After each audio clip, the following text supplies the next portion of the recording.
11 after 7. Hello, everybody. Good morning. Sky starting to brighten up just a little bit. Geoff Bagg is back. He's an employment expert with the Bagg Group. Good morning. Great to be here.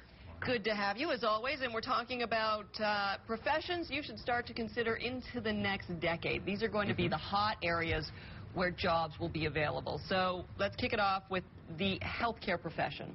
Sounds good. This is kind of the intermediate step between the death and In case you don't choose to expedite. Exactly. Your last option. So 8.5 million baby boomers as they get older, kicking and screaming and fighting and clawing their way. And you know what? Sometimes the mind and the back don't work together, and so there's going to be more need for people like physiotherapists. People want to have their teeth whitened, so dental hygienists. There's a lot of opportunities in the whole healthcare field. Yeah. Right, just keeping care of people as they start to live into their 80s, into their 90s. There's injuries, unfortunately, generally accompanying that as well. Registered nurses? Yeah, because there's pressure on the whole medical system to keep the costs down. So I think you'll see procedures being pushed down from doctors to nurses, and that'll be definitely a growth area. Are we exporting nurses for a while? You know, it goes back and forth. I think we're right on the cusp, though, because the boomers are hitting that age, so it's got to go up. Yeah. It's a lot of work, though. Physiotherapists, nurses, they do a lot of the back-breaking work, you know, lifting people. I mean, you're saying that those are the jobs that are going to be out there, but what are you talking about in terms of what they make and how hard those jobs are? You know what? I couldn't do that myself. I've got a lot of respect there, whatever they make. You know what? For going in and doing home care, that's a tough job. Oh, absolutely. It's some of the hardest work you can do. But it's interesting here. You got lawyers on the list. Yeah, you've got lawyers on the list. Maybe more specifically, patent lawyers. They're making a lot of money lately. Intellectual property, for sure. And then this is a bit of a slant on the lawyers. So we all hear stories about them having too many lawyers in the States, but here a lot of companies like to hire the lawyers, and a lot of them are really good in business. And so a company may want the legal acumen on their team, and I know a few lawyers that have joined business, left the legal practice, and done very, very well for themselves. Right. You know what? I told my daughter, I'm just trying to egg her on, and she spends her last year in high school. She got her last year in high school, and she's not too sure what she wants to do, and I'm trying to push her into a profession as such. And so I told her law, I think, is a great profession because you can branch out. You don't have to just be in court defending some criminal. You can do patent law, corporate. Entertainment. You can work in entertainment. Yeah. And so there's a lot of different fields that you can work in, right? And you know, being the last year too, if your daughter's able to get a co-op, that's fantastic. They didn't have that when I was in high school, but my son's in grade 12, and he was able to get a great co-op. In fact, so good that he's convinced us that he's going to drop his math and take it in summer school. And I wouldn't have thought that would be a good idea, but he's made it work. He's willing to make the sacrifice, and I think it'll turn out okay for him. What are you encouraging him to do? I mean, what's he interested in? I'm not encouraging him. He's made his own decision. He wants to get into youth work, and so he's found a church that will bring him on and help him. He's helping them develop their programs for their youth.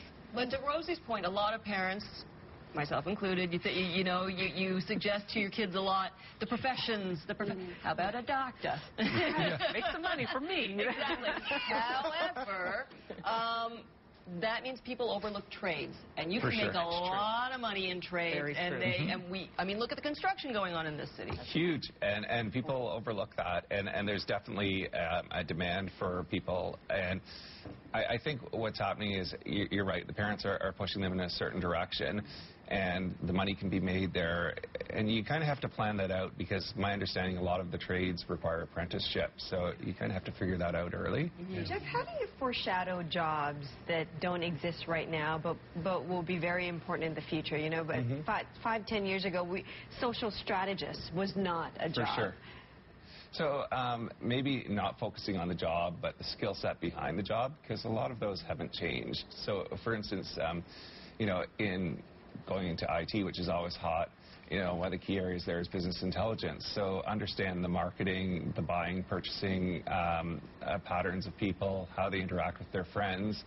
I mean, that's been around forever. Marketers have always been trying to figure that out. But now if you can combine that with IT, you know, you can create a huge job for yourself, and one that's very, very well paying.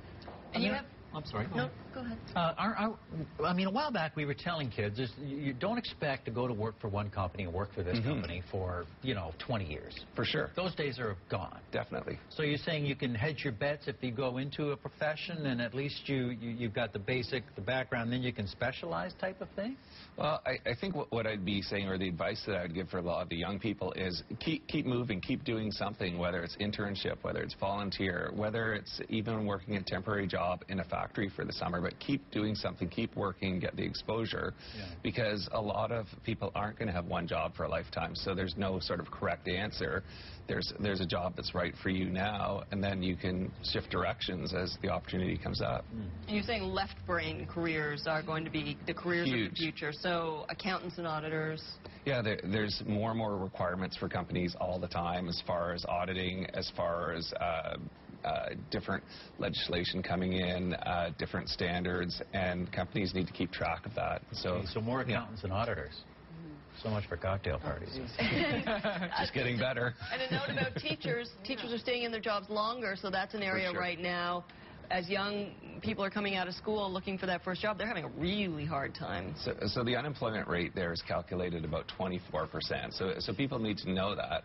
But again, if that's your passion, I wouldn't discourage that. But people are being flexible. So some of them are tutoring. Some of them are teaching in private schools. Some people are going overseas. Right. If that's what you really want to do, I wouldn't switch your career based on what's hot if that's your passion. But if you don't know what your passion is, just keep trying doing things, making sure that you're moving forward and you're occupied. How about human resources? Boy, there's a 25 years ago, who had one of those people on board? Now it's like there's whole floors of buildings devoted to human resources. For sure. It's one of the company's biggest assets, one of the biggest costs, and something that needs to be managed. Well, thank you so much, Geoff Bagg, employment expert with the Bagg Group, talking about the jobs of the next decade. Good to see you again. Good to be here. Have a great day. 7:18. We'll be right back. My oldest son was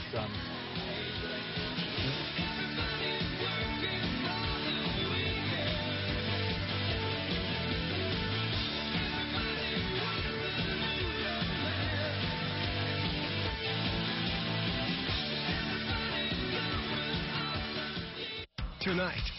I'll be there presently. The legend of Sherlock Holmes. I want to get your little girl back and do everything I say. Reinvented. In this fall's #1 news show. Perhaps you'd like to go outside. I'm fine, thanks. It's not an expression of concern, it's a request. You're distracting me. Elementary. Tonight at 10/9 Central on Global. Counterfeit goods at a store near you. Small towns, cities. Why saving a buck could cost you big. Inside that toy, you'll find rat feet.